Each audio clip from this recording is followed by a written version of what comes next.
I ain't trying to be Vito. Vito. I hear you, Vito. Not I, said the guy. Well, why isn't he on the stream? I thought he was coming on. I just sent him the link. Relax.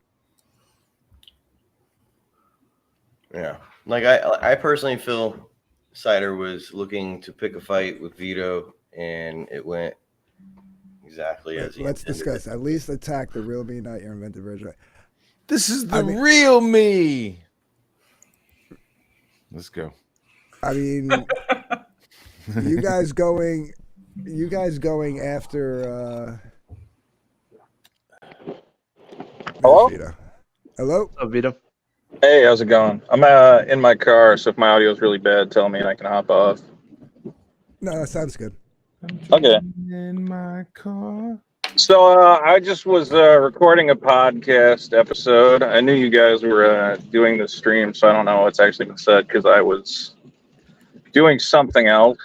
But I don't know. I guess I just wanted to jump in. I mean, today I wake up because I woke up late and I see there's a stream scheduled that says Vito's attacking small comic creators. And I'm like, well, I've been asleep for all of this. I don't know what's going on. I guess Dick was fighting with some people and I'm responsible for what he tweets.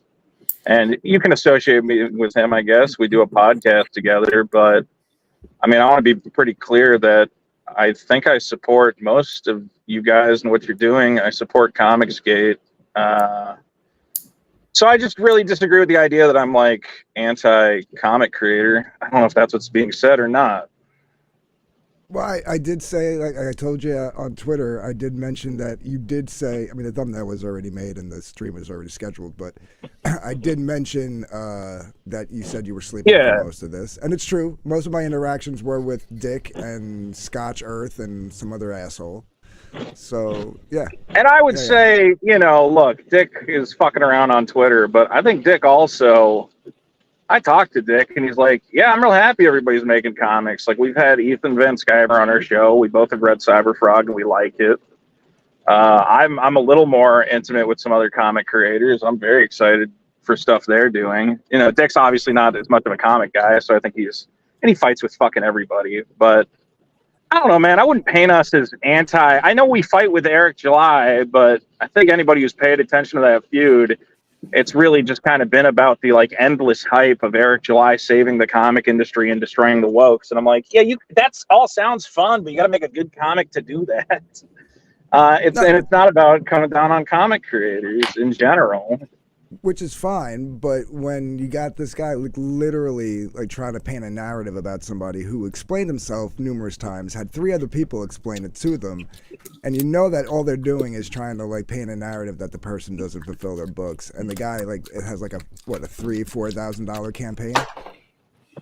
You talking about Cider? Like Dick's fucking with Cider? Yeah, and I get it. You and him were having issues, and he was like saying whatever he was saying. Cider called me a pedophile. Dick's my friend. Dick knows I'm not a pedophile. And he went, hey, this guy's calling my friend a pedophile. I'm going to make fun of his comic book. Like, but if anyone here takes away from Dick, you know, look, he's defending a friend. I didn't ask him to do it. I'm, you know, happy that he's in my corner. Do you know I don't think you can rationally spin this into... What's that? Do you know who the Scotched Earth guy is? Do you know what account that is? I don't. I honestly, that's like the first time I've seen that guy.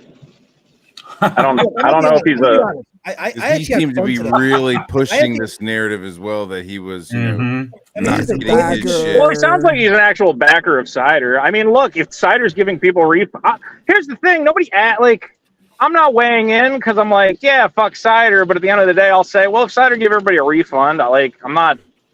And that's the other weird thing. I didn't have a beef with Cider until yesterday. He decided to tweet that I'm a pedophile, and I went, oh, that sucks. I've been on JDA's stream. I've talked to Cider. I was honestly disappointed. I'm like, oh, I thought I was cool with that guy. Well, you know, and I have a very strict rule, which is if you accuse me of being a criminal on Twitter, I block you because it doesn't benefit me at all. How many times have you disavowed those jokes at this point? How many times have I disavowed those jokes? Yeah. Several dozen at this point. I don't know, man. Like, dude, at a certain point, your I name can't... pops up. It's like your name pops up, and within the same breath, like, that shit. No, at comes least- up. And at it's like least- I know he's apologized. At least one or two whatever. times It'll on his hang over stream. my head They for have the rest gold, of yeah, it's dude. It's like people with goldfish, memories. They don't remember. the internet is forever. Okay, let me ask Vito a question. So Vito, okay, assuming that you're not that, okay, how are you going to address it in a way where you can turn it around and help your PR? Because I'm not going to. If that was me. I'm done. No, I'm done. I'm done addressing it. There is no way to turn it around. There's nothing I can do in this current society where you just pick people and you go, I think that's a bad guy. Let's be real. Everybody wants someone to hate. I made myself a very easy target. I'm very hateable. I'm a liberal in very conservative spaces. I don't hate and you. there's nothing I can do. Okay, I don't see. I'm gonna be honest with you. When you and I was going back and forth on Twitter, I kind of felt there was a part of me that felt a little bad because I felt like I was punching down on you, and I'm like, I think people take Twitter too seriously. I have fun when I'm on Twitter. I troll with the best of them, but the thing is, that I don't know you from a hole in the wall. I don't know you personally, so like I don't know. Like I'm just saying, if that was me and that was levied on me, I would do my damnedest to show people that's not me and this is why. But that's just me. Ain't nobody looking to hate. What can I do? Would you post Should a bunch I- of videos of you banging broads? Is that what you should do? Yeah, do you want me to put out, do you want, like, here's the other thing, like, I could post pictures of me with my past girlfriends who have all been older than me, I've been in relationships with older women, I've never had any interest. That doesn't fucking See, matter, dude. Listen. Well, hold on, hold on, shut up, you're I ain't making my bitching point. about you, bro, but- You're Yeah, making don't my matter. point. Thank you for making my point. Right, There's don't nothing matter. I could do that would matter. Yeah, It's I'm it's joking. pointless. I listen We're to the joking. show, and at least Damn it. once or twice a fucking week, you just lament, or you say like, "Man, these jokes really are destroying my life" and stuff like that. So I know Right, you so I live stopped with that making shit. them 2 years ago. What else can I do? Yeah, Well, okay, no. What else you can? Yeah, well, hold on. Let me address it. So coming I could here, say, is not I just- could say, Don't be Vosh. That's what I don't be could say Vosh what you or could whatever. do. Yeah, don't because be I them. actually said it before. It was like almost a year ago. You were on JDA's stream where you were actually like showing some kind of remorse for having perpetuated the joke and like leaning in and saying you made a mistake doing that. You thought it was the right thing to do, but you know this, that, and the other thing. But you destroyed all that by making a joke, making it sound like you were just fucking around and you weren't really sincere. I was joking about what? So you were on JDA's, right? Yeah, and I You was were all- explaining my jokes or something. You were actually showing remorse, and you basically said, "I wish I had never leaned into them," because apparently your explanation was you getting all these jokes made about you, so because you were getting all this heat for the jokes that you made. Yeah, so I leaned into it, and you leaned which was into it, stupid. right? And you said it was stupid, and you were actually sounding very remorseful about it. And then at the end of your little, like, I don't want to say speech, but for lack of a better term, speech. You like made a joke and made it seem like you weren't even sincere about what you had just said, and it was like, Okay, so I'm not a PR Look, guys, I'm not a PR mastermind. I don't have a team of people telling me the exact perfect thing to say or how to be a perfect human being. All I can do is just come on. Honestly, you're asking me, what are you going to do to repair your reputation? Well, I got a bunch of guys who are streaming about, things I've done or said that make me a bad person, and rather than go, fuck those guys, they're my enemies, I'm going scorched earth, I'm here to talk to you. And this is pretty much all I can do. You don't have to believe me. You don't have to like me. But at least I'm willing to talk to you. I hope that's worth something. I think have I ever gone down if you need that me to road say I'm a with you? PR mastermind, or like, I'm not going to tell you that. Yeah, I make mistakes. I've made a lot of mistakes. I'm not a smart person. Yeah, Okay, I'm a dumb guy who is very impulsive, and I say very stupid things. I think Vito. I've gotten it more under control than I used to. Okay, but I used to, somebody would say, hey, Vito, you're friends with this guy. That means you're a fucking pedophile. And I would get mad. I would get mad because someone's calling me a pedophile. And my way to react was to get very defensive and go, yeah, you're right. I fuck kids and blah, blah, blah, blah. And honestly, it was impulsive, and I was angry, and I was stupid. Yeah, I'm a right. fucking idiot. I have fucked up my career, and I accept that. And the only thing I can do is keep working on it. I'd rather hear you fucking defend yourself about this shit than hear you talk about head cheese. Because if you do that shit again, I swear I'm fucking up subbing. I'm fucking hulking. Fair enough, man. We're hungry now. Guys, one at a time. Yeah, let me say, what Vito, okay, what you're doing here, Vito, this is what I respect. I respect this, that you're owning up to it. I can respect that because that's what adults do. So like we're not a bunch of guys that are looking to just fight for the sake of fighting. Like we don't do that here, you know. Like we have reasons for doing what we do, but we do listen. We do like to work together as creators. I think you guys are all reasonable guys, and I support. Like you guys are all making comics this year, which is I'm very excited about. It's look, and I've already accepted I can't be part of this community because I have this toxic reputation. You know, there's guys who I've said they're like, man, I'd love to have you on, blah blah blah, and I went, I get it. Don't have me on. I don't want to hurt your brand. You have nothing to do with me. The shit I've done is my problem to deal with. Okay, just let me be in my corner. I'll make my comics. I don't want your.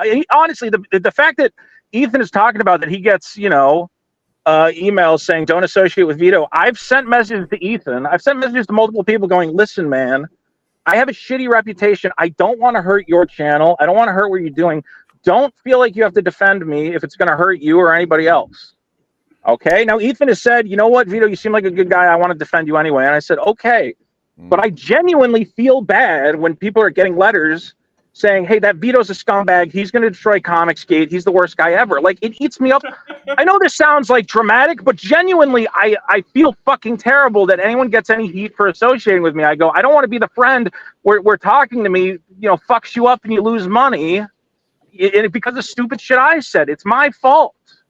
So it fucking eats me up all the time, and it's driving me nuts. But Vito, first off, what are you doing on Monday? Come on my show on Monday, dude. Hold on, Vito. I'll come on. I want to talk to people. I'll let you go in a second. Come on, buddy.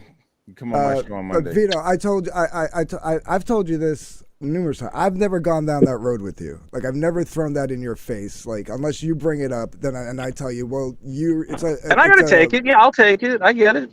Yeah, and what do I say? Well, it's a beast of your own making, right? Like, sure. Like that's yeah. But I've never like come at you like as a point of contention of whatever we're disagreeing about in that moment. I'd never say, well, you're a pedo or you make jokes or whatever. Like that's not what That's not what I'm gonna do. I'm gonna argue the thing that we're disagreeing about. Last time it was the Eric July stuff. This time it's the Cider. I'm not defending anything. I don't think we have a problem there. No. Yeah, I what you call it? I'm not gonna sit there and like defend Cider's pedo comments to you, but I will defend Cider on his reputation as a creator. Yeah, I'm making that distinction, that line of distinction, and I think Cider getting into a project, not something came up and you refunded people. I go, yeah, so nobody lost anything and there's no problem. Yeah, Dick's fucking with him because Dick's mad that me and Dick are very good friends. He sees that as I say, I fucked up my life in a number of ways. I've made bad decisions.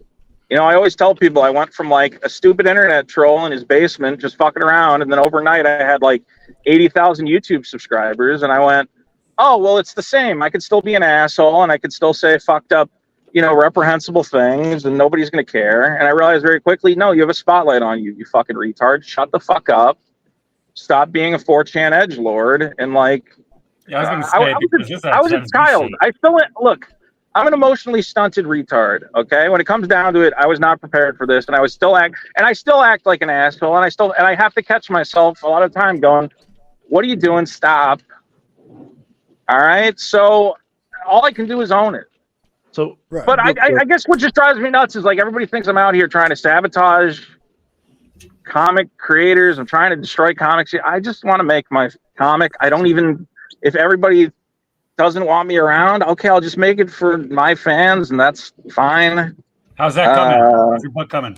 What's going on? I'm happy about it, man. I'm the artist is inking the next 4 pages in line. I got a second artist who's helping me. With I don't know. Well, it's going good. I'm happy about it. I know BA's been trying to get a word in. I just okay. Then you can go. Yeah. I just want to kind of tie into some of the comments I made earlier. I mean, I've personally watched several streams where Vito has done the same thing as he's done right now. He's owned up to it. He's apologized. And I think part of the problem is it's fucking Twitter, right? People, they get caught up in things halfway through with about 10% of the context, right? We see this with all the Eric July stuff where people assume like, oh, he's getting attacked because of A, B, and C, and in fact, that's not actually the case. And that's what's happening with Vito is they see popular people or creators making these comments or insults, and they assume, oh, it's true because he's liberal. And I mean, it's true. This is a pretty conservative space when it comes to obviously CG and stuff. And there's quite a few CG creators like me that can see through the bullshit to realize, like, hey, there are creators that can be liberal, but they're not stupid. And they actually, Vito has actually very good views on some things, right? You know, when it comes to political, you know, social, and when it comes I agree to with you guys a lot others, of the time. That's why a lot of liberals go, "You're a fucking Nazi," and I don't like you anymore. And I go, "Well, what do you do?" We talked about it when you were on. I don't know if it was JDA's or when you came on mine. Yeah.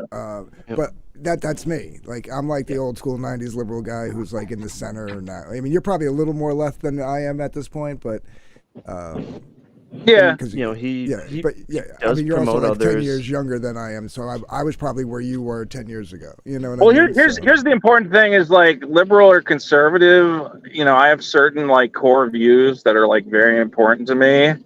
And one is that like censorship and blacklisting is the most like horrific thing you can do, especially to an artist. So when I, you know, hear stories about guys like Ethan who basically got forced out of DC because they voted for Trump, or just guys who I know are like extremely talented, creative guys, and the only way they can get a job in Hollywood or other industries is to like completely toe this line. You can't say fucking anything. I go, well, that's not right, you know. So that's where I get. That's why I'm. And again, I don't say I'm part of Comicsgate because I see Comicsgate as conservative creators. Correct me if I'm wrong, but my interpretation is it's conservative guys going, look, and the mainstream doesn't want us around, so we're going to show them that this is the kind of entertainment that the audiences truly want, that you pussies are too afraid to make. And it's kind of like showing liberals like, hey, your little echo chamber is making trash. Look at what we can make without you. And, you know, the reason I don't call Comicsgate is because I don't face the same. You know, I've been blacklisted in some ways. I know some blacklists I'm on, but I'm on blacklists for different. I mean, I guess it is political opinions. You know, I'm on blacklists because I've said stuff about, you know, I don't think trans and kids is right and stuff like that.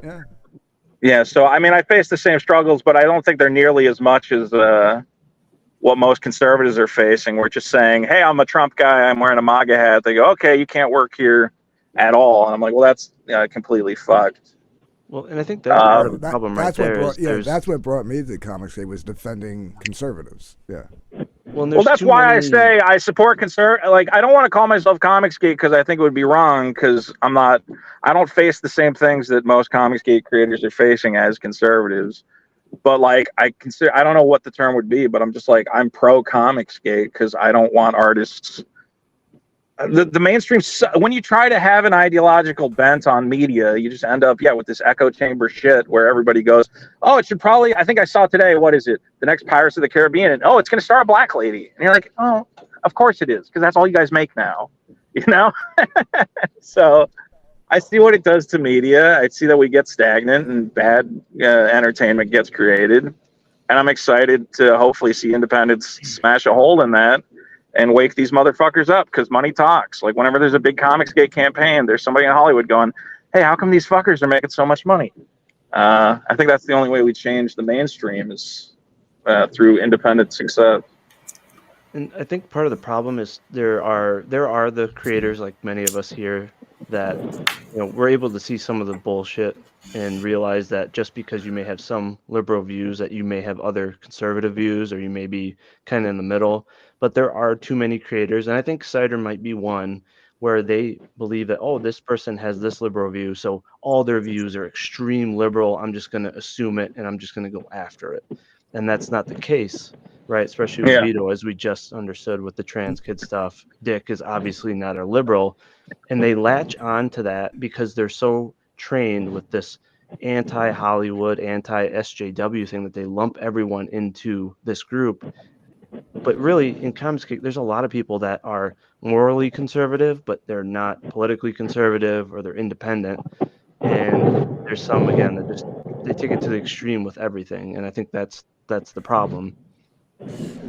Yeah, I don't want to fight with Sider. Look, I think part of the problem is Sider is, he's a deeply Christian guy. I have a lot of problems with religious morals, and that I don't think they should dictate some parts of society. That's the liberal in me. And I think that's what he takes issue with. And obviously he doesn't like, things I've said in the past, and he can do that. But at the end of the day, I don't even wish ill on Sider. Like up until yesterday, I was like, yeah, Sider seems like a cool guy. I hope his comics do well. And he tweets, hey, Vito's a fucking pedophile and he should, I don't remember exactly what he said. And I'm like, oh, okay. And it wasn't like anger that I blocked him. I'm just like, well, I just don't want to see that. It doesn't benefit me. I'm going to block him. And then he went, oh, Vito can't take it. Vito's the worst, blah, blah, blah. I'm like, I guess. I don't know. When you have a million people on Twitter constantly telling you you're the scum of the earth and you should kill yourself, at a certain point you go, I just want to enjoy Twitter and talk to my friends. So I'm just going to block anybody who says shit like that. Right. And that's just how I enjoy. And it's made my Twitter more enjoyable. If it makes me look like a coward and a pussy, fine. But I'm not on Twitter to win a war of ideas. I'm just here to have fun. I don't know. Block who you want for whatever reason you want. You know what I mean? Like that's. If I'm, and I will say this about Sider though. Sure. As far as being lenient towards liberals, no, I mean he's a friend of mine, and we've had long. Oh wait, we got 2 Vitos. Yeah, Sider's pretty freaking liberal, man. He's not that freaking conservative, and a lot of people in Comicsgate why do we have are 2 lefties. Vetoes? Hold on. Why do we have 2 Vitos? Because we're getting double the pain. I don't know what's going on here. Well, kick one of them out. Kick the bottom one out. There you go. Yeah, but I feel like Dillard. I saw kick them both out. And go through Dillard's head. I want to know what he has to say. Who? I could say something. I'm gonna do something very stupid, right? Which is I'm gonna open my mouth while we got Vito here, and because that's basically just opening myself up to being in the same arena as people that do crazy shit and have fans that do crazy shit. Right? And what I have to say is I understand it, but what is the point of coming on and saying, you know what, I'm coming here to defend? You should at least let me come on to defend myself. Why? If you're tired of it and you're tired of all the fighting, why? What is the reason? I think he was having issues. We'll see if he comes back in. Fuck. Okay. Well, I mean, we were talking about the whole comic thing, so it's not really about him addressing his past shit he said. Look, Sider just latched onto it, but it's really about Sider fulfilling his book, not fulfilling a book because the Scotched Earth guy. Really? Yeah. Oh, he totally confirmed with 2 things that he said that it might be what people are thinking who that person is. Fucking Liam. Yeah. Yeah, a lot of people think it's Lamb. Yeah. I don't know. I went to the Scorched Earth guy, and he's not retweeting Vinny, and he's not retweeting himself, and I feel like that's shit that Liam would do. He'd be retweeting himself or agreeing with himself and shit. He doesn't verbalize, I think, the same way that Liam does though. Yeah. He's in the chat now. Where'd he go? I just saw him. I feel like Scorched Earth, I feel like if Liam was doing it, it'd be more manga themed. You back, Vito? Yeah. I got home and my Wi-Fi fucked with my phone, but I'm on my computer now, so my audio is probably better. All right. Do you want to say what you were saying again, Dillard? Sure. Because he addressed it to It's Vito legit. and Vito dropped out. Yeah, again. So I'm saying is, if you have this reputation that you say you feel poorly about, you have remorse. What is the purpose of coming on and being aggressive and saying, I want to come on to defend myself? I want to do that. If it's just you want to live. Do you think I came on? If you you didn't come on verbally aggressive, but your chats were aggressive. You were basically saying, why won't you let me on? Shouldn't I be able to come on to defend myself? Yada yada yada. Okay, well, I would say here's my link. Right now, you keep saying over and over again, I fuck up, and if there's people that don't want to fuck around with me because they're like, you know what? Because I fucked them over, or I said some stupid shit, or I said some egregious shit that they were like, hey, this guy's fucked up. I don't want to fuck with him no more.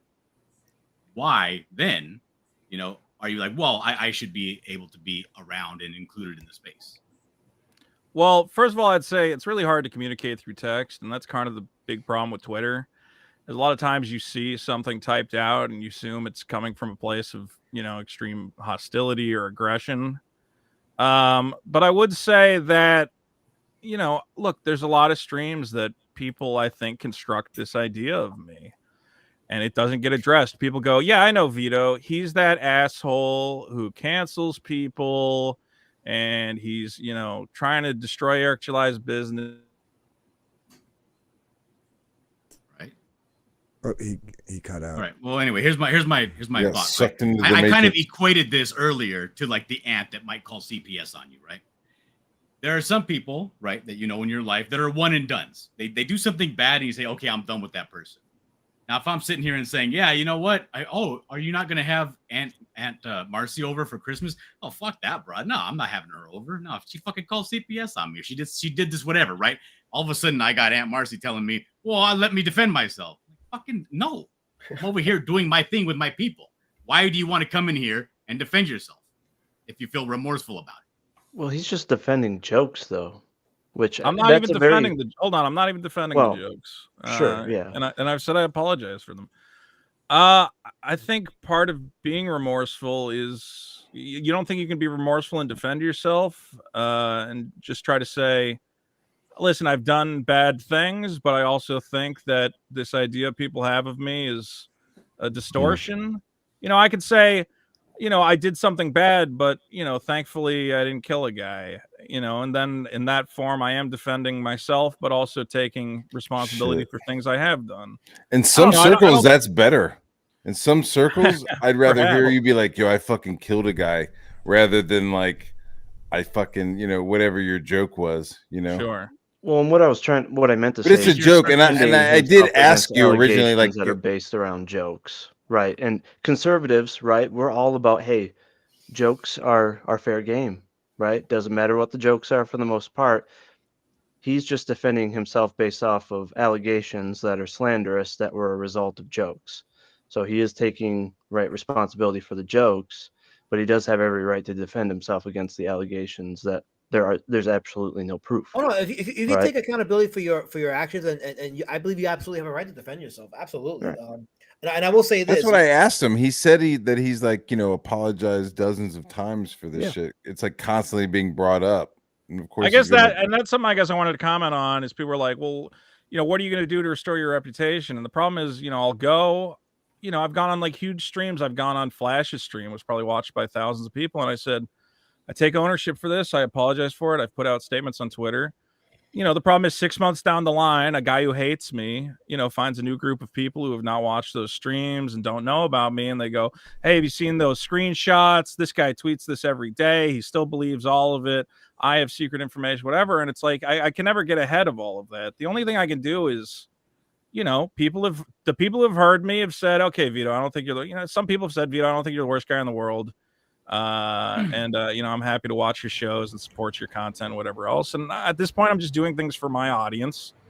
If there's people outside, and hopefully something like, I guess, what drove me nuts about this is like, I'm genuinely excited about comics. I'm genuinely excited about independent comics. So I really hate the idea that people would think otherwise. And I guess that's why I wanted to hop on. Right, what is Super Killer about? Because if people are asking you about that in the chat, what is your book about? Super Killer. Do people want to talk about that? Yeah, they were asking about it in the chat. Some Like, people- We're not in the switching chat were- gears too Super hard. Killer, Kaskase. Super Killer. It's a dark comedy about a guy who works for a multiversal agency that basically there are so many universes plugged into what we would consider the cosmic circuit breaker that if you keep plugging them in, eventually the thing's going to overload and all universes are going to die. So this agency has taken it upon themselves to structure the multiverse and unplug worlds they think are fit for deletion. And the way they do that is they have these agents who go to these universes, and each universe hinges on the concept of a chosen one, that there's always a chosen one. If it was the Star Wars universe, it'd be Luke Skywalker. And by killing Luke Skywalker, you would end the Star Wars universe. There would be no Star Wars universe without Luke Skywalker. If he died of natural causes, then the role of the chosen one would pass on to someone else. But these agents have special powers that allow them to disrupt that natural transference of the chosen one. So if you kill one, their universe goes, hey, I don't have a chosen one anymore, and I don't know how to pass that power to anyone else, so I'm just going to fucking collapse on myself. So he's a world ender. It's a dark comedy where he does not like this job. He hates this job. And if he kills 100 heroes, he gets to quit. So that's basically all he's focused on. He's like, well, this is the worst job in the world. Fighting superheroes sucks. They kill, they break my bones and whatever else. But if I can kill 100 of them, I get to quit. And that's pretty much all he's focused on. And then the comic revolves around him meeting this girl, her becoming his unwanted sidekick, and then kind of teaming up and going from universe to universe. So it's, I don't know. It's a concept I've had for a long time, and I'm having a lot of fun with it. I think people are going to have a lot of fun with it. It's a little bit Rick and Morty. It's a little bit some other Gantz. If anyone's read Gantz, a lot of different influences there. And you can check it out at superkiller.org. Yes, they only posted the link in the chat. You guys a couple check of it people out. Pew, pew. And here's the thing, like, I try not to dwell on that other stuff. My whole issue here is always about trying to wreck someone's business. Like, that's always been my criticism. Yeah. You can criticize, you want to say that the way Cider maybe handled things that time wasn't smooth. Fair point. You want to say that Isom wasn't the best written comic in the world. Fair point. But it's when you go after the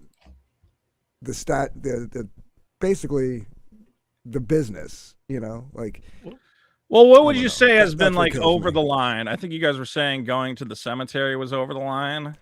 That wasn't you guys though. That was your following. Right. Just don't ever. None of this was Vito Yeah, either. I'm not going Right. to hold you responsible for the actions of somebody else. But It's the kind of thing like that guy goes to the cemetery, and I gotta kind of, I don't know what's the term, where I go, oh Cringe. God damn it. It's a little cringy. I right? go, man, what are you doing? The shit on the factory was fine. Like the shit like showing up at his office and putting money, that's nothing. That's goofy. I But think the guy, and honestly, the guy who graveyard seems to stuff have was gone to definitely the cringe. cemetery. Scotch Earth is here. yeah, Or fake Scotch Earth. I'm just ignoring them. I think the guy who Oh, went to the really? What's he cemetery saying? was just like an overactive fan. Sorry. And We're ignoring him. sorry. So my- Dark Gift. Just don't ever mention head cheese again. Swear, man. I'm gonna. Fair enough. Oh So- man. Real quick, we're talking about the potential of trying to ruin people's business. To be fair, Vito's business is his online personality. It's his YouTube channel, right? It's him and Yeah, Dick's he show. does. So Yeah. by calling him the names that Cider did and going after him, he was in fact doing exactly what he is mad about people doing to him. Because I don't Vito's even know if he's reputation mad. ties into I'll his even be honest business. with you. I don't even know if he is mad about what Vito, or not Vito, but like Dick and Scott Shorts were doing. I got mad at what Right. Wait, hold on, again, let me ask you- we're wait. talking about a guy who's got what, like a couple of hundred followers on Twitter, as opposed to a few thousand. Let me ask B a question to play devil's advocate. I'm not saying it. Again, I already said I'm not going to defend what Cider said. But Right. let me You know ask, what I mean? let me ask this question, just to play devil's advocate. Would you say that accusing Eric July of being a scammer with a charity, would you say that was equally slanderous? Not based on what he said in Ricky Law's stream, no. What did he say? Because I didn't see that. What did he say? That He admitted that the cost of the books were less than what he was selling them for the charity price. That is very, as Ricada actually said, that was very unwise to say. So he has actually said things that could make people believe that that could be an issue. Yeah, but did anybody bother to go read the breakdown of the charity on the actual website? Because I feel like I'm the only one that did. Well, there's Didn't no the way charity his say book that costs Eric July $17 or the shipment $14. for them No. for free? He basically what he did was he gave the backer a 50% discount and a voucher for tax write-off, and then donated the book. But he made But did he make customer money? pay more than what the book was worth. Doesn't and more matter. than what the donation is It worth. does It matter. technically does. No, it doesn't. The donation was the book. Okay, but he made profit off of charity, right? My understanding was that the extra money was used by the charity to and Eric July stepped in and actually shipped those books free. He didn't take a dime out of that. Because the charity came out and made a statement about that. But yeah. But he charged more than what It's my belief that Eric July made money off charity. Yeah, you're missing the I don't know if point. that legally qualifies as fraud, so I haven't accused him of fraud. Dick believes it is fraud. See, this is why But it people does say I'm allow like an people Eric. to raise questions, though. It is. Yeah, this is why people say I'm an Eric July fanboy when I'm really not even a big fan of Eric July's. Right. Yeah. But this is how, like, you guys are gonna make me a fan of him. This is how I got to be like a Trump supporter. Well, I let was me defending ask- Trump yeah. against media lies, and then I wound up being a Trump supporter because But everybody if was you're like, going to defending donate Trump. books, you just donate books. Let me ask you a question, Dark for the Betrayer. donation. Do you think it's no, wrong okay, to ask? That's where you're wrong, BA. That's where you're wrong. He didn't ask the customer to pay for his donation. The customer is the one that made the donation. But Which they he didn't made get money the off equal of. value. They didn't send $17 of value from every the charity. backer to the They got charity. a 50% discount for making the donation. But what's And the real Eric cost pocketed of the about book? $8 a book. So Eric was making money No, off charity. the rest of the money went to the charity. After Dick No, called them out, he no, did cash somewhat of a check, but we don't know that equals the variance. Bro, where are you getting that from? The charity. The charity their never statement? said. The charity said we got a sum from Eric, I believe, of $7,000. But Eric has never said any remaining money went to the charity. He did give them some money, but here's the question: is it wrong to ask questions about what's going on when you identify? No, something but if that you get seems a the little answer, weird? let it go. We didn't get the answer. We still have not gotten the answer. You didn't How get the answer you much- wanted. I literally No, we just didn't get gave you the any. answer. Okay, here's the question: what was the difference in cost between what Eric sent to the charity and the amount he received? That's the question. We do not have an answer to that. And if Eric pocketed $5,000, then that is concerning to me. I don't think you should make money off of a charity. And to me, if he was smart about it, he would have done a 1-for-1. If you buy a book, we will match every I quantity. mean, now of you're just books as a criticizing the donation. way he set up the donation. I mean, but that's not fraud. You're just criticizing the way the donation was set up. None of us are tax accountants, so I mean, but the point is, it does allow people to raise questions, and it is fair. And even a lawyer is the one who called this all out, right? Do you think it is fair for me to be of the opinion that it is morally objectionable to raise money off of charity? Is that like It depends on what you mean by raising money off of charity. It means that instead of donating money to charity, let's say a normal charity, you sell cookies and every dollar you make off the cookies, you give to the charity. What if I told you I have a charity where you give me money and I donate cookies to charity? So I keep the money and the charity gets cookies. Doesn't that seem backwards? Doesn't that seem like the way charity is not supposed to work? Why? If that's what they wanted. Okay, the charity wants. Well, here's the problem: is we asked the charity, we're like, "How hard up are you for comics?" And they said, "Well, we have, sorry, I'm saying we. Somebody emailed them and said, "How hard up are you guys for comics?" They said, "Oh, we have storage warehouses full of them. It's not like we can buy 100 comics on eBay for $10." So the actual value of a comic, and they're supposed to be charity, mind readers. Like if the charity says we accept donations of comic books, and I say, okay, here's comic books, and they're like, oh well, here's more comics. I'll just put it back in my warehouse. How am I supposed to fucking know that? How's Eric supposed to fucking know that? No, this is what I'm saying. Like, hold on. This whole thing. Eric is said, "I want to give 1,000 copies of I Some to charity," I would have no problem with it. There is nothing wrong with donating comics to charity. It's when you go to your audience and you go, "Do you guys want to help charity?" And they say, "Yeah, I want to help charity." And you go, "Okay, give me $17 and then I will donate comics to charity."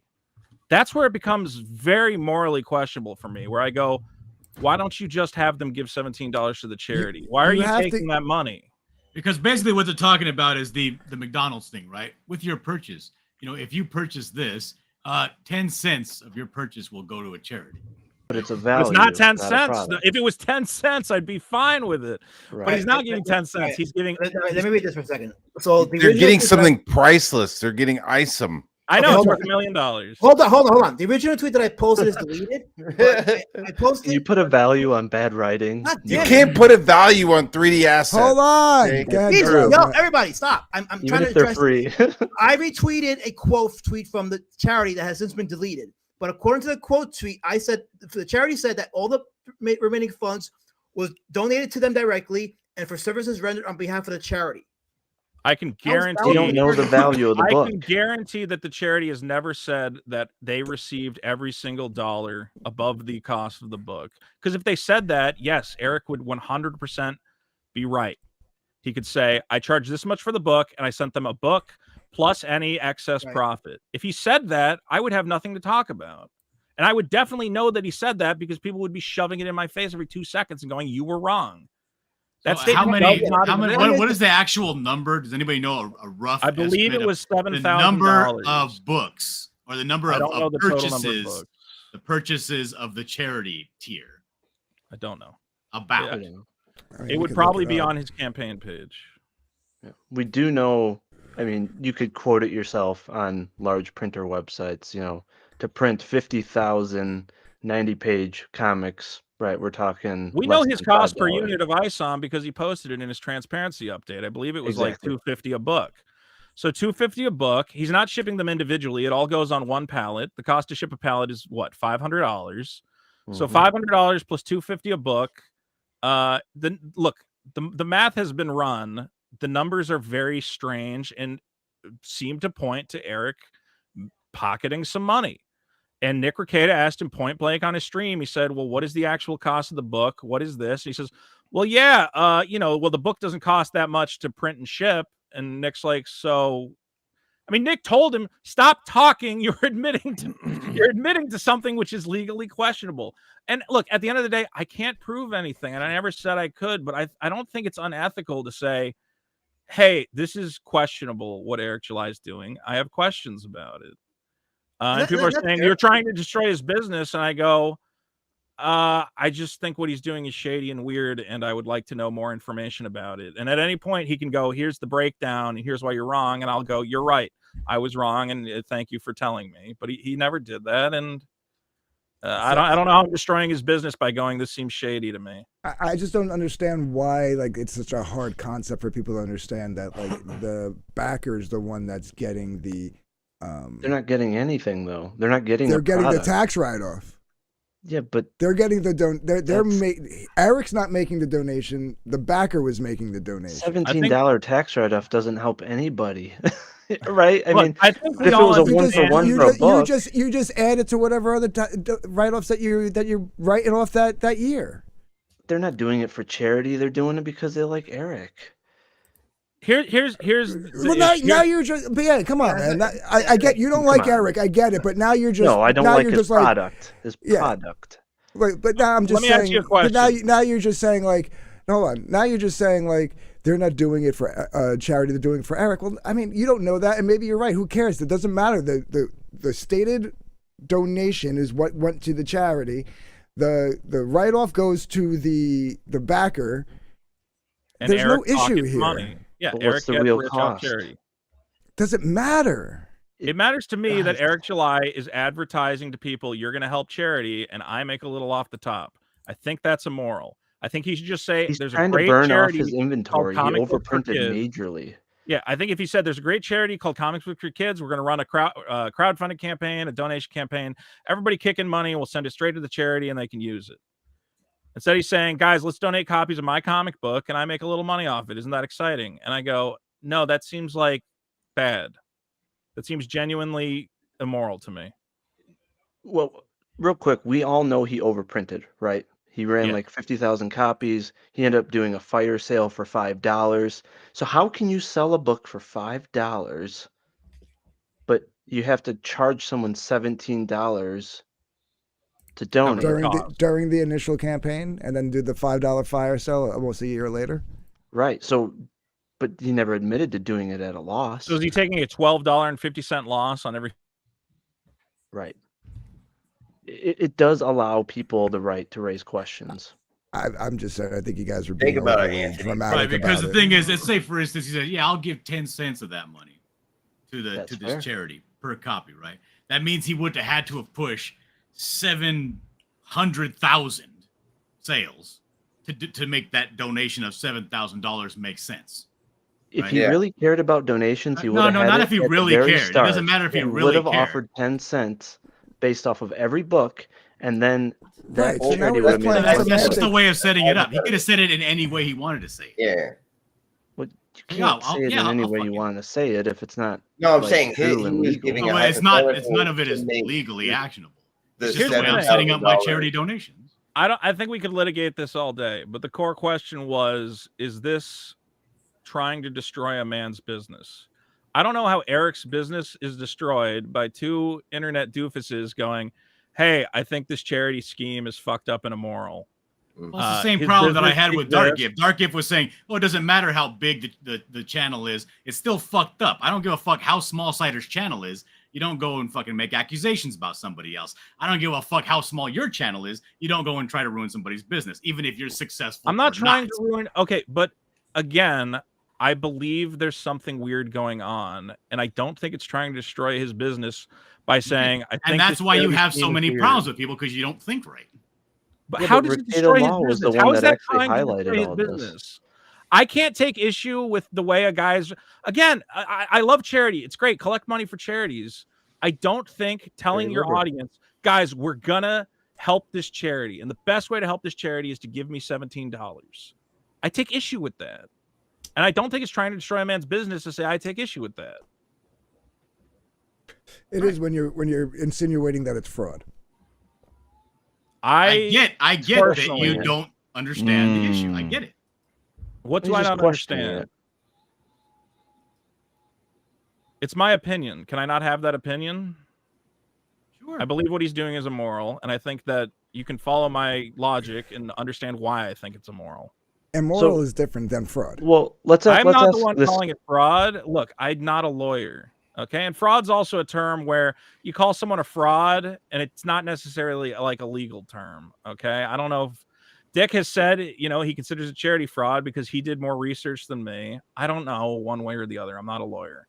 But I do think what he's doing is immoral, and I don't think questioning it is trying to destroy his business.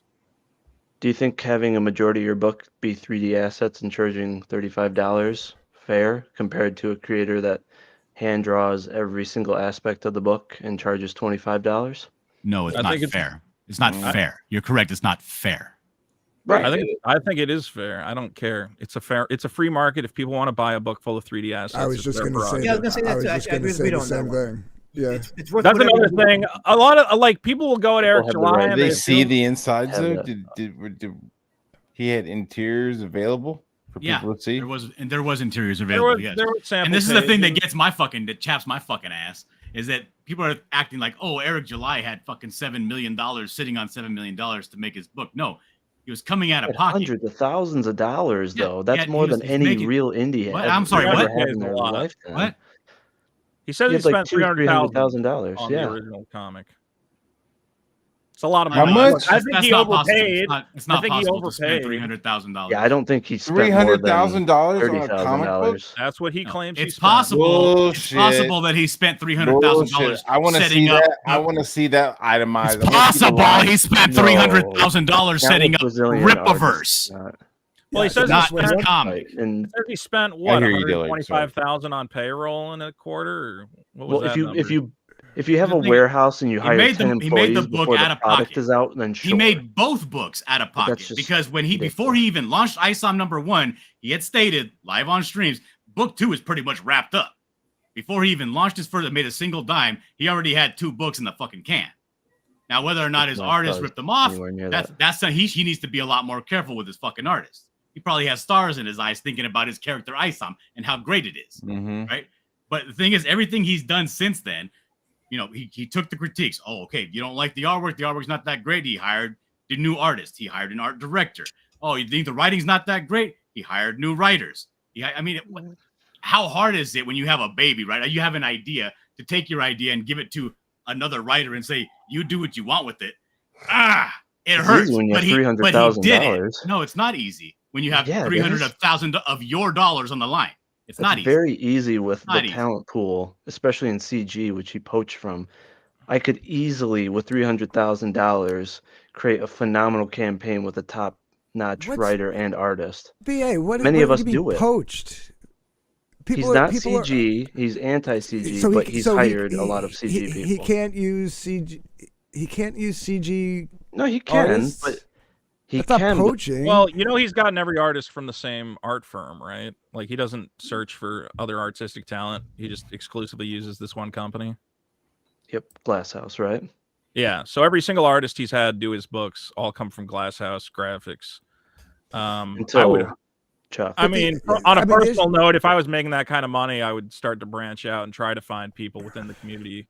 Totally. Oh, whatever. That's me. He can do what he feels. What I'm saying is guys Especially like with that kind of money. Holy shit. Then he got people in his Guys- chat saying, "Man, Ripper used to be cool. Now all he does is talk about this gay comic shit." Like everything that's coming out of Eric seems to be, I am genuinely interested in making comics and making them better and making them good. But he Hasn't isn't doing that though. The thing is, like, I think Eric does want to make comics good, but I think his plan to make comics good is entirely focused on the business aspect. You know, I got to ramp up production. I got to put these out quick. I need a big warehouse so I can distribute them quickly. I don't see Eric July as a guy who is primarily concerned with the artistry at all, which is fine. If his whole thing is, it's a business, I put the books out as quick as I can. It doesn't matter if they have typos and, you know, art errors and 3D assets, because I just I thought want that them was a out as bad quick as I statement to can. make. I'll be honest. That was a bad statement to make. It's a weird statement, and also where he, you know, denigrate. I would not have a problem. And again, like I said, I don't care if Eric's using 3D assets if it's a workflow that works for him. I think the art looks stilted, not that great, but I'm, you know, whatever. He's getting a product out, and there's a market for it.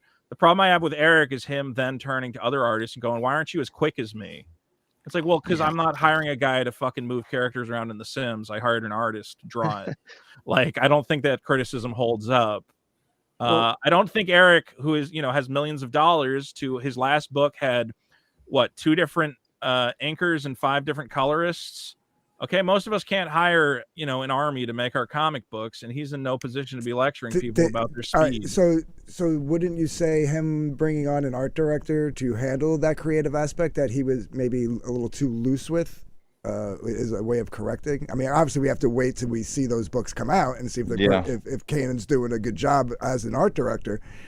But I think that's a step. That's a very valid step to make. That's only because of the criticism that's happened. Correct. Yes, he's course correcting because of criticism. 5 years from now, That's a good thing, though, right? Isn't that a good Why thing? is that a fucking bad thing to course It's a good correct? thing. He had because the of money to criticism? do it from the very beginning. Wait. Who's saying Any it? of us would have hired the editors, the writers, the talent to do the best job possible. We do it with no money. We do it with crowdfunding. He had hundreds of thousands of dollars. So he fucked up. Hold on. He had connections to EVS, to everyone. He could have hired the Bartons. He could have hired Joe Ball. He could have hired any of the guys on this panel, right? Any top talent within CG, but he went to Glasshouse.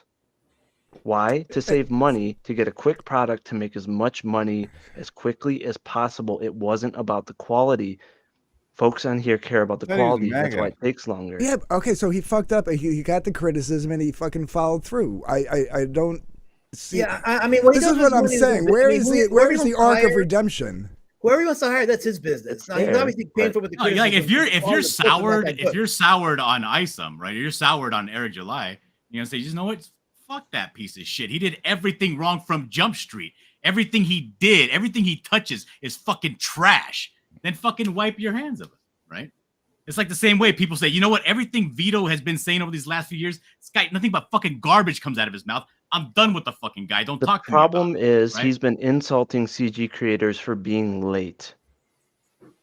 He's been insulting crowdfunding cutting in general to you know. try to Okay, the push problem with Eric people July, he's very into passive aggressive. his So when he method says of CG selling. creators, he's referring to specific people.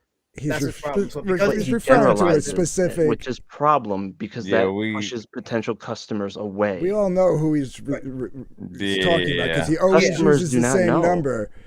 But when he's saying 3 years, we know who he's talking about. No, I mean I get BA's point, but at the same time, Eric July is only referring to specific people, not the entirety of CG. But this is where he puts his foot in his mouth too, though. So Well, he My does problem do with that a lot. He puts one of his my foot in primary his mouth problems a with lot. Eric is that he's, you know, a hypocrite.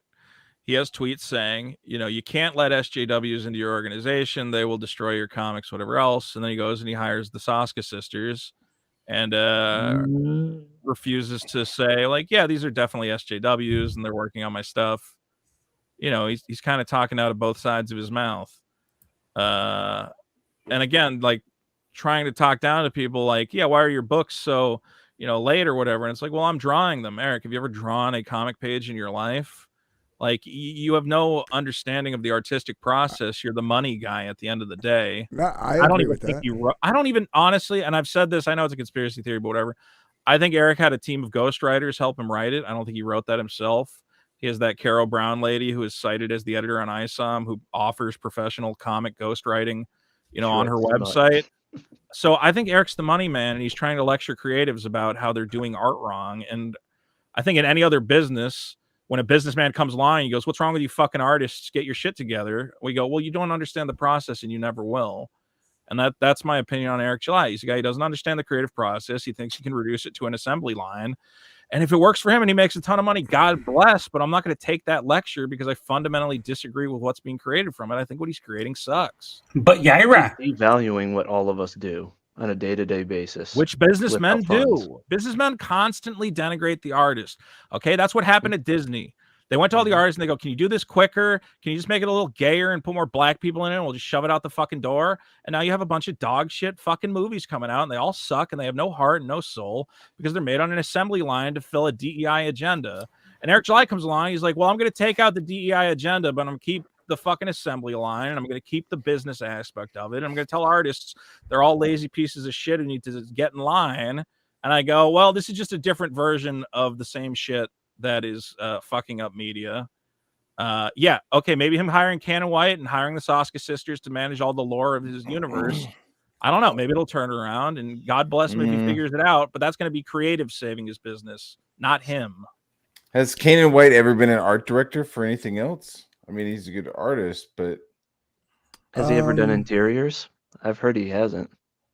Yeah. I mean, you don't have to do interiors to be a good art director. I mean, it fucking helps like a motherfucker if it's a art, if it's a comic book company. But what else has he done to be a director like that? I'm gonna read this what Elasmat has up here. All right, go ahead. This is the statement from the charity. Go ahead. Comic book for kids. A couple of months ago, we were contacted by Mr. Eric July, who is building out his campaign for ISOM 2. Wanted to make a difference for CB4K. Oh, that's why I couldn't find it. I was looking at ISOM 1.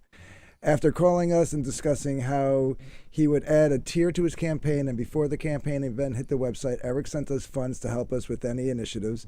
Literally within 5 minutes of our call, Eric had sent us several $1,000s to help CB4K. Throughout the campaign, and thanks to his many followers, ISOM donations flowed in. Over 2,000 copies of ISOM were donated. Every step of the way,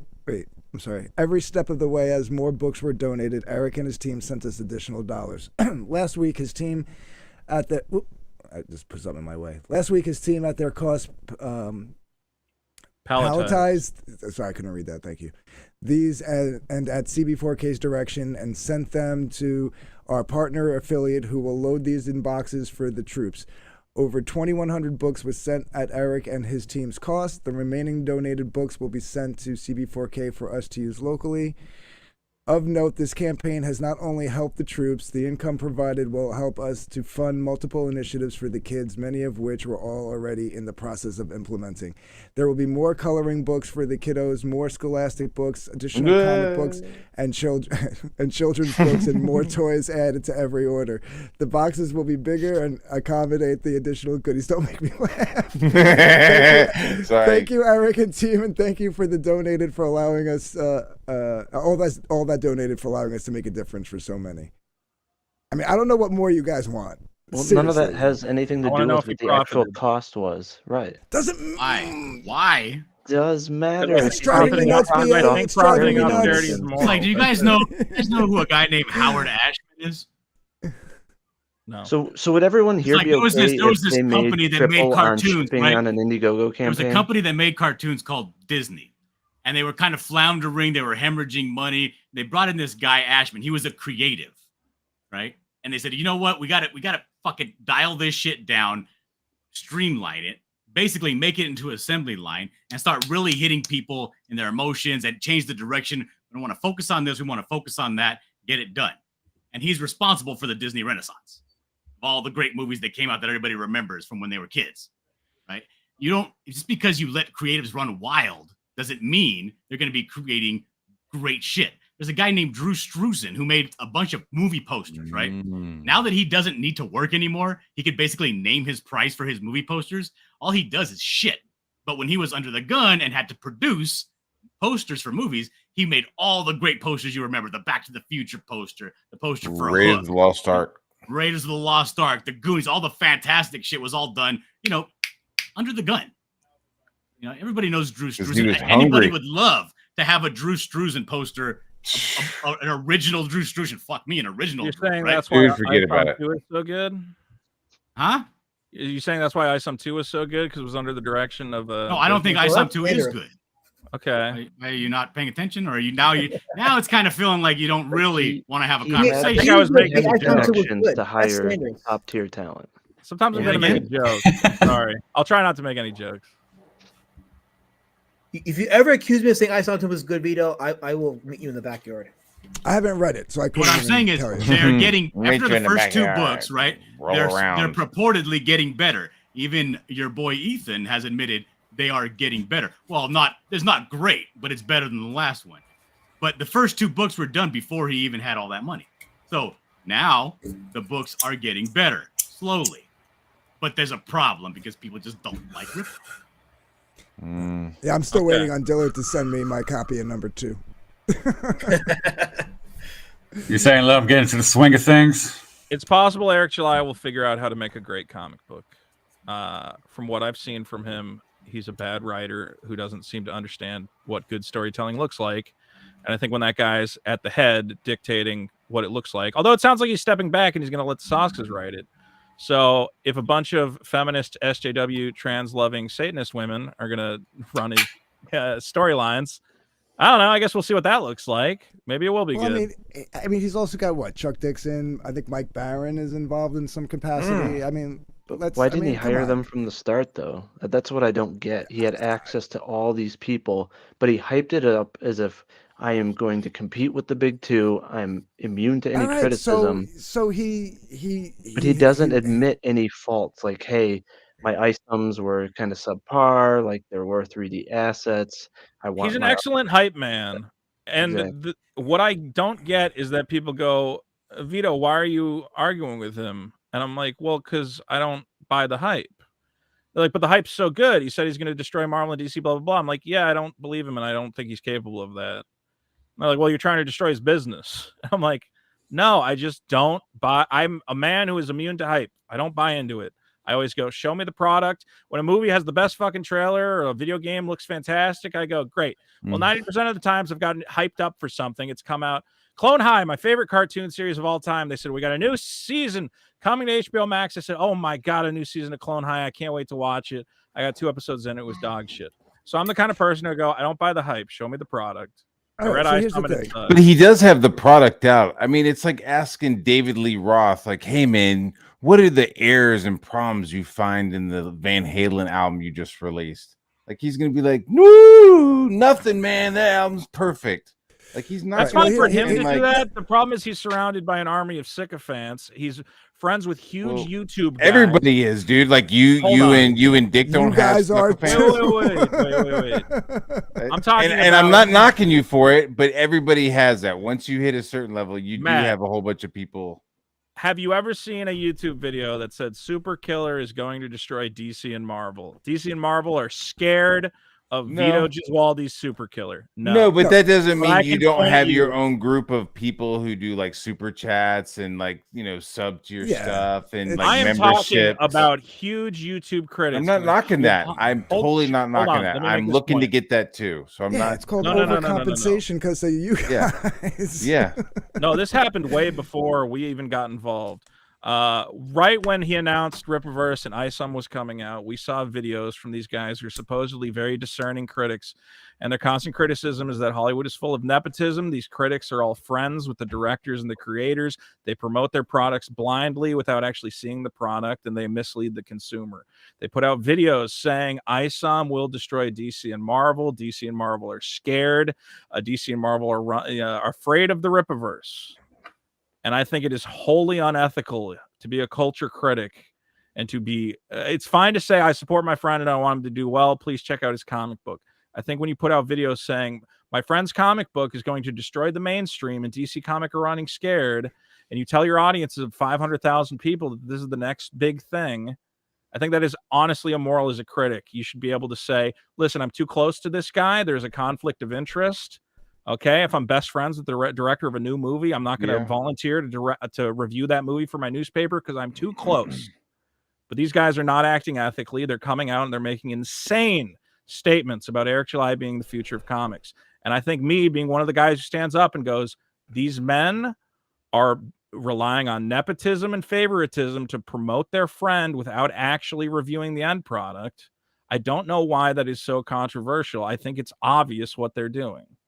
That's what they do to Disney, Marvel. I mean, that's exactly. It's just that's the exact criticisms that we have for Marvel. Okay, when Star Wars comes out and every critic goes, I love The Last Jedi. And we all know, well, they're friends with the director. They want to get invited to every Disney press event. Okay, they don't want to ruin their reputation. Okay. And it's the same with Eric July. Oh, he cut out. I get what Eric July stream. Oh, okay. He's cut out again. I get what you're saying there, Vito. Have a good one, Matt. There, guys.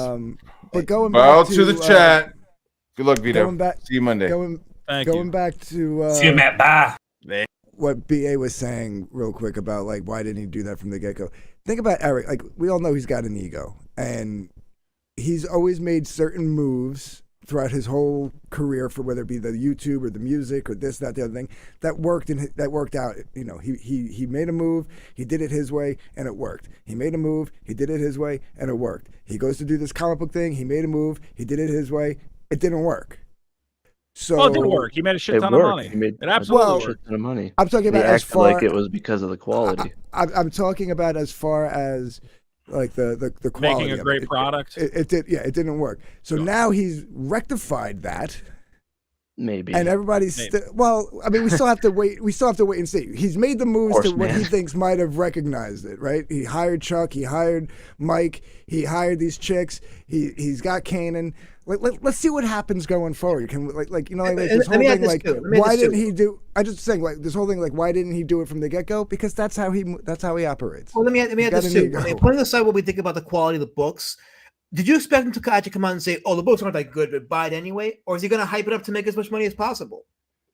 I mean, I expected his friends, who are culture critics, to say, "I'm friends with Eric, and I really want him to succeed." I did not expect them to go out and create this endless culture of hype about how he's the next Stan Lee and he's going to destroy DC and Marvel Comics, because I consider that a genuine lie.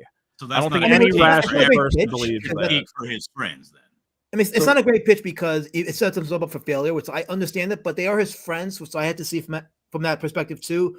But honestly, if I was a friend, I would say, hey, I don't think you should go out and make that claim because you're going to have to live up to it, and you may not. So let's work on a better pitch for you. So I respect the grind, and I respect the hype, and I respect the marketing. The problem I have is he approached this as if quality was going to be of the highest quality, right? He was going to work with top-notch talent. He was going to be the alternative to Marvel and DC. He had all the connections and all the money to actually do that, but instead, he wrote it solo. He did not hire a professional editor from what we can see, and he didn't even hire a co-writer or a top-notch line artist when he's connected to literally people like EBS, Shane Davis, and others. So the way I view it, and it's an assumption, he was trying to go the quickest route to cash, quick turnaround to make the most amount of money possible, not make the best possible product or comic possible to blow people's minds. Otherwise, he would have taken a year, 2 years to literally work with people of the level of Dale Keown and writers like Mark Polton and others to actually make the best book possible. I think it was about money first, and now to maintain the money to keep the flow coming in, because he is seeing, right? He's seeing a loss of backers, a loss of funds, campaign over campaign. Now he's shifting gears to do what he should have done from the beginning, because that's the only way he can recover and keep it going, which is smart from a business perspective. But that's why a lot of us the doubt drop the in hype backers, and the marketing, because he didn't do that from the beginning, but he could have. the drop in It was a backers window of was opportunity expected. to make The money. drop in backers was expected before the first book even went out the door, because you knew a lot of that I don't think backing Eric was knew just- that, because Eric still No, overprinted his campaign savagely. I think he had to have some kind of idea that some of those people were just gonna buy it, like do like a one and done, like, oh, I'll support you because I've been your viewer for a long time, so they backed it. Let me give you an example of Eric not understanding the metrics of this. So we all said, well, Eric, you're going to see a big drop. A lot of people want to buy the number 1 issue, or they want to buy it just to support you, which is fine. But you're going to see a massive drop in your second campaign. Throughout the entire campaign for ISOM 2, Eric and his social media people kept tweeting, cover A and cover B are campaign exclusive.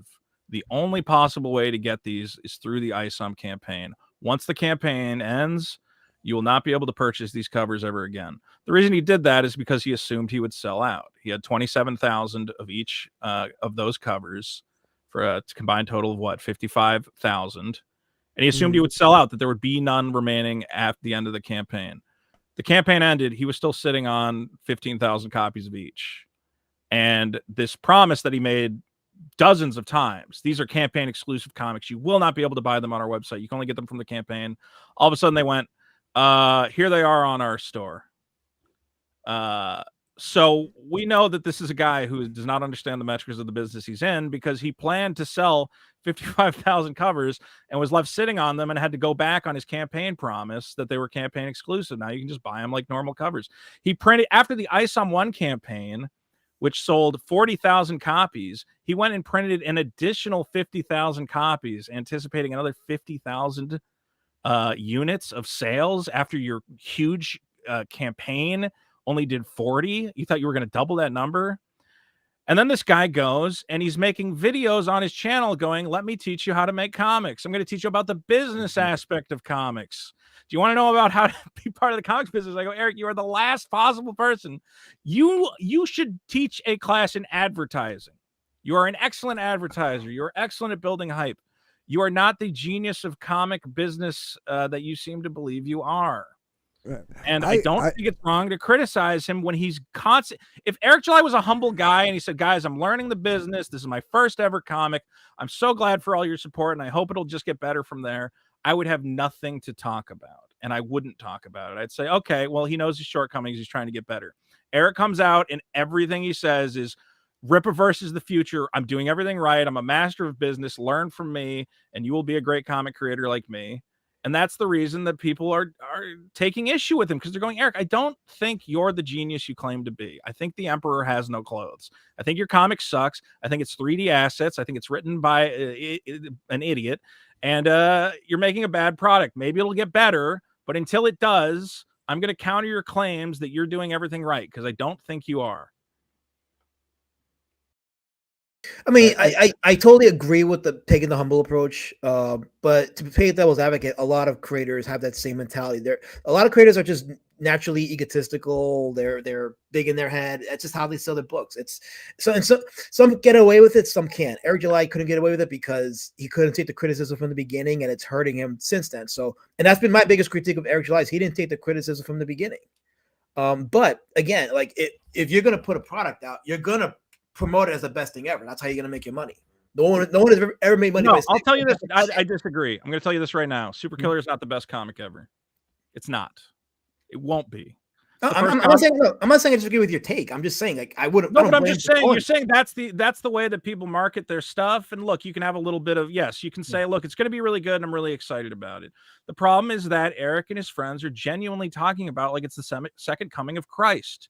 And as somebody who sees this kind of marketing and goes, well, that's just fucking insane. What are you guys talking about? Well, he's gonna. How can he expect no pushback? He goes, "Why is there any pushback? Why doesn't everyone just accept that I'm great?"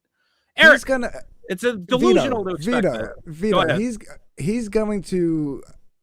Yeah, he's going to say whatever he's got to say to an make excellent his product. marketer. Sure. Right. Your criticism sounds like it's more towards the FNT guys.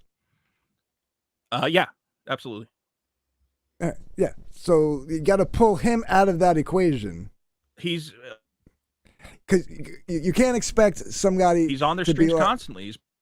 Well, of course he's going to be on his streams constantly. He's promoting his shit. He's going to be the one saying, "This is fucking killer. You want it? Blah blah blah. Take it. You want it? Buy it." That's his job. So, the criticism should be at the guys who literally criticize the mainstream for being media shills for him. Again, I think that if you know your friends are out there saying insane things that you're the next Stan Lee, the best thing you can do is be a little bit humble and go, listen, those guys are going to say some crazy stuff. I'm just here and I want to try and make comics. It's great that people think that, and it's great if people think, I'm going to take down DC and Marvel. But let's be clear. The book of Isom does not open with Isom. It opens with a 2-page diatribe from Eric July going, I saw the rot of the mainstream comic industry and I knew I was the man to step in and fix it. Well, if you're going to be a bombastic, braggadocious individual telling me that you're the fucking savior of comic books, I'm going to laugh at how fucking stupid I think that sounds when I read your comic and it's the most convoluted, retarded detective story that in the second issue involves him going to hell to fight monkeys. It doesn't make sense to me. He doesn't know how to write. So I can't comment on book 2. Real quick. To me, most of it honestly didn't bother me. Like quality and all that, it was like whatever. I didn't say anything. What started to bother me was the advice he was giving to new creators that was just horrendous in my opinion. He literally made a tweet saying you should never ever ask for promotion. Can you imagine you have no followers, you have no fan base, and you're like, you know what? He's right. I should not reach out to all these awesome CG creators to be on their shows so that I can get backers and grow my business, get my passion project out there. That's absurd. And then he's also pushing this narrative. You know what? You need to have the book completely done in advance. Well, you know what? 99% of us have wives. We have children. We should not ever put our family's safety or financial situation at risk just to create a comic book. That's why crowdfunding exists. It's so that we can actually bring a dream to reality. But I don't think he really cares or respects that because he's trying to push that you have to do it my way. And these new creators are out there thinking, you know what? I need to go out and take loans potentially. I need to take these risks when you do not need to. But these people are malleable. These creators think, oh, I need to follow his advice, right, so that I can become as successful as him. It's just like young basketball players, like I need to do exactly what these NBA players did. That's how I'm going to make it. Well, stuff like that creates a barrier of entry, and then it's just a form of gatekeeping. And like, who says because he decrees that this is the only way somebody could be respected if they're making a book or something? You got to believe in me, and it's kind of bullshit. I have criticism for those things. I even had criticism when he would like, I'm not going to promote anybody, and then he put out like a friggin' 5-tweet thread on how to go about promoting people. He's not wrong about that. At the same time, like, why do I think? I mean, what are you trying to say? Like about some of the points he made were actually okay. It's just that it's like if you're not gonna if you've never picked up a wrench before, I'm not gonna hire you to fix my toilet. You know what I mean? So don't give me advice on something that you have never done or don't plan on doing in the beginning. Don't get me wrong. Like that's what I'm saying. Like I have my own criticism of the guy, but I think mine are a little bit more not nitpicky. You know what I mean? Does that make any sense? I don't think Eric Neat should be lecturing anyone on an artistic project I agree. done by a small independent team getting pushed back. Humility goes a long way. I totally am big on that. Yeah. Awful. Yep. Not to mention that Eric has delays within his own organization. They just aren't tied to his fundraising. So Eric, originally, he said, here's my roadmap. We're going to do 3 campaigns in 2023. Well, he didn't put out 3 campaigns in 2023 because Yaira got pushed back. Okay, so he knows delays exist. He's had to push books back. The only difference is, yes, he's not holding on to any funds because he has the benefit of being a millionaire who can fund it all himself. And like BA said, most of us are not millionaires. And yeah, we raise the money ahead of time, and sometimes things slip, and it sucks. But for Eric to be like, I don't know why you guys have delays, when Eric, you do know why we have delays. You had delays within your own organization. What are you talking about? Well, He is in no position to be lecturing people. But Michael Dietz pushes about EVS, right? He makes it very generic of just like EVS is lazy, right? He lacks discipline. We've seen all of these insults, but what he neglects to let people know is you end up getting twice the story because he ends up either doubling the page count. He gives you toys. You get all this extra stuff, so you get more for your money. You're not getting more for your money from what it seems with some of his products, right? And the stretch goals are like a promise for animation, or you can. Or Eric buys a van. Right. Or what a good stretch goal. How exciting is that for backers? I will say it misleads potential CG customers. It pushes them away from EVS, and in turn, that will push them away from all of us because everyone views us as a direct attachment. To EVS. That exactly. Yeah. And so by him attacking folks like that, even if he doesn't say by name, like you said, everyone knows what he's talking about, it will impact us potentially. And that, like, I'm not trying to go after anyone attached to Eric's campaigns. I don't think anybody is, right? I mean, obviously EVS was tied. The so was sisters Shane seem to be Davis. getting a lot of heat. So. Well, that's because they do disgusting stuff with each other. I mean, that's a conservative. Yeah, that was like 20 years ago. Like, let's see where they're at now. Well, my big issue with Soft Sisters is who they're still affiliated with. Have you read about that Lucifer Valentine guy? Mm-hmm. Yeah. I don't think they're still affiliated with him, are they? I don't know, but I would hope they're not. I don't think they are. Eric mentioned that one of them, at least, I don't know about both, but he mentioned that one of them has like kind of like found religion. I'm paraphrasing. Did you buy that though? Like when he put out that video, I went, oh, so like he only did mention one. What makes it believable is he only mentions one. He doesn't mention the other. You know what I mean? So it's like, dude, one 2 person. years ago, they were making comics about nuns chasing down cops and cutting off their dicks. Yeah, I hear you. And I'm like, man, I don't know how you heel turn on that. Like you go, you know what? I actually love Jesus. I'm like, okay. The liberal in me is like, whatever. It's a horror comic. I don't give a fuck. You know what I mean? But that's the liberal in me, you know? But Michael Dietz says this, and I can confirm because I did watch Luke Stone's interview with Eric, and he says that Eric did clarify that multiple financing models are fine for individual choices, including crowdfunding. It's just not for him. Of course, it's Luke Stone's channel, and he runs FMC. There's no way he's gonna shit on Eric Luke's putting platform. out a video saying the reason you haven't gotten these comic books is strictly a matter of discipline. It has nothing to do with the fact that these are small, struggling creators that somehow have to balance, keeping their families going. Okay, let's be real. Part of that video was definitely directed at me. Well, hold on. Mango, do not put that out there, pal. I did not say I like incest. Well, that's Mango. Mango has himself. So. Do not put that out there. I've commented on, part of the reason my comic got delayed is I'm working with an artist who was tied up in a previous project that he thought was going to wrap a lot quicker than it did. And, he's a struggling guy. I'm paying him to work on my comic, but I don't have, $100,000 to give him. And at the end of the day, he's like, listen, I have to finish this project because it's going to pay my bills. And I go, you know what? I totally understand. I love your art, and I think it's the perfect fit for the book. So if you need to take a couple extra months to wrap that project and push mine back, it sucks. I don't love it. I wish this scheduling error had not happened.